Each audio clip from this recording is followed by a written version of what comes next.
નમસ્કાર મિત્રો, હું છું મીતા. આજે આપણે પૌવાનો લાલ ચેવડો બનાવીશું. ઘરે ચેવડો બનાવવો હોય ત્યારે હંમેશા આપણે બજારમાં ચેવડા માટેના સ્પેશિયલ પૌવા શોધવા માટે જતા હોઈએ છીએ.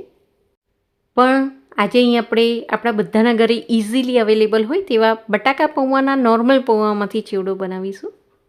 ઘરમાં જે બટાકા પૌવાના સાદા પૌવા હોય છે એમાંથી તમે ખૂબ જ સરસ ચેવડો બનાવી શકો છો. એકદમ પોચો પણ બનશે અને બહુ તેલ પણ એબ્સોર્બ નહીં કરે. હવે સૌથી પહેલાં આપણે ચેવડા માટેનો એક મસાલો બનાવી લઈએ. તો એના માટે મિક્સરની નાની જારમાં હું અહીં એક મોટી ચમચી જેટલી વરિયાળી લઈ લઉં છું. અને આ ચેવડો થોડો ગળ્યો હોય તો વધારે સારો લાગે છે. તો 1 ચમચી જેટલી આપણે સાકર લઈશું. સાથે મીઠું આપણે સ્વાદ પ્રમાણે લઈશું. મેં અહીં 1 ચમચી લીધું છે. અડધી ચમચી જેટલી હળદર. અને ચેવડાના લાલ કલર માટે હું અહીં 1.5 ચમચી જેટલું કાશ્મીરી લાલ મરચું લઈ લઉં છું. સાથે અડધી ચમચી જેટલો આમચૂર પાવડર અને એની સાથે આપણે 2 થી 3 પિંચ જેટલી હિંગ પણ મિક્સ કરીશું. એનાથી એનો ટેસ્ટ બહુ જ સરસ બનશે. અને અડધી ચમચી જેટલું હું અહીં જીરું મિક્સ કરી દઉં છું. હવે આ બધાનો આપણે ફાઇન પાવડર બનાવી લઈશું. ચેવડો બનાવવા માટે અહીં મેં 250 ગ્રામ જેટલા પૌવા લીધા છે. આ 250 ગ્રામ જેટલા પૌવા માટેના મસાલાનું માપ છે. પૌવા તમે અહીંયા જેટલા વધારે લો એટલું મસાલાનું પ્રમાણ પણ તમારે એટલું વધારે દેવાનું. આ ચેવડો જો તમારે પીળો બનાવવો હોય તો અંદર આપણે જે લાલ મરચું મિક્સ કર્યું છે એ તમારે અહીં સ્કીપ કરી દેવાનું. હવે પૌવાને તળવા માટે અહીં હાઈ ફ્લેમ પર તેલને પહેલાં આપણે બરોબર ગરમ થવા દઈશું. અને પછી આ રીતે કાણાવાળો જે જારો આવે છે સ્પેશિયલ પૌવાનો ચેવડો બનાવવા માટેનો, એમાં આપણે આ રીતે પૌવા નાખી દઈશું. લગભગ એકાદ મુઠ્ઠી જેટલા પૌવા આપણે નાખીશું. અને આ રીતે ચમચી વડે હલાવી દઈશું એટલે પૌવા બધા જ સરસ ફૂલી જશે. તેલ જો બરોબર ગરમ થયેલું હશે તો પૌવા તરત જ ફૂલી જશે ને એકદમ સોફ્ટ થઈ જશે. હવે બીજી એક વસ્તુનું ધ્યાન એ રાખવાનું કે પૌવામાંથી અહીં આપણે બધું જ તેલ બરોબર નિતારી લેવાનું છે. તો જ ચેવડો એકદમ કોરો બનશે. બટાકા પૌવા માટેના આપણે જે પૌવા લાવીએ છીએ એ પણ માર્કેટમાં 2 પ્રકારના પૌવા મળતા હોય છે. પૌવા પણ જુદા જુદા પ્રકારના ચોખામાંથી બનતા હોય છે. અમુક પૌવા તમે જોશો તો થોડી જાડી સાઇઝના, ઓછા સફેદ અને થોડા ચપટા હોય છે. અને બીજા પૌવા તમે જોશો તો એકદમ સફેદ અને થોડા પાતળા હોય છે.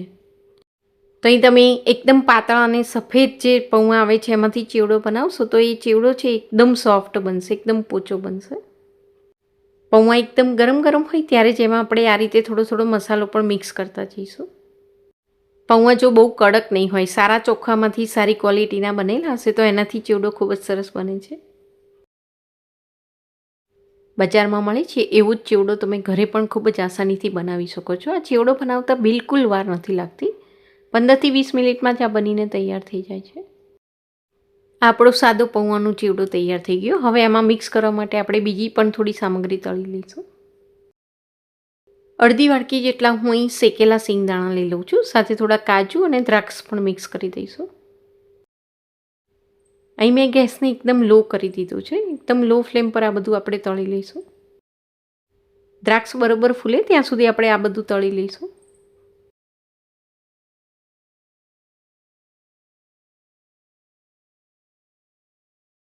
દ્રાક્ષ બરોબર ફૂલીને આ રીતે થોડીક લાલ થઈ જાય એટલે બધું તેલ નીતારીને આપણે તેને બહાર કાઢી લઈશું. ચેવડો ઓઇલી ના બને એટલા માટે આ રીતે બધું તેલ નીતારીને આપણે મિક્સ કરીશું. છેલ્લે હવે આપણે થોડો મીઠો લીમડો પણ તળી લઈશું. અહીં લીમડામાંથી બધું જ મોઈસર ઉડી જાય ને લીમડો એકદમ કડક થઈ જાય એ રીતે આપણે તળી લેવાનો છે. જો લીમડો બરોબર તળાયેલો નહીં હોય ને થોડુંક પણ અંદર મોઈસર હશે તો એના કારણે પણ ચેવડો જલ્દી સોગી થઈ જશે, હવાઈ જશે. તળેલું લીમડું મિક્સ કરશું તો એનાથી ચેવડો ખૂબ જ ટેસ્ટી બને છે. પૌવાને આપણે તળીએ એટલે એ ફૂલીને ડબલ થઈ જતા હોય છે. એટલે અહીં 250 ગ્રામ જેટલા પૌવા લેશો તો એમાંથી પણ ઘણો બધો ચેવડો બનીને તૈયાર થશે. તો અહીં મેં જેટલો મસાલો બનાવ્યો હતો એ બધું જ હું આમાં મિક્સ કરી દઉં છું.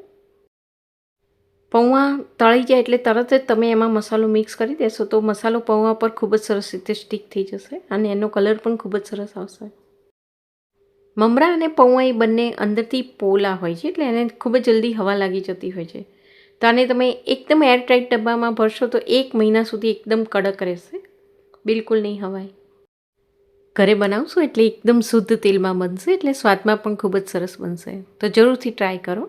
ફરી મળીશું બીજી એક નવી જ રેસીપી સાથે. Thank you.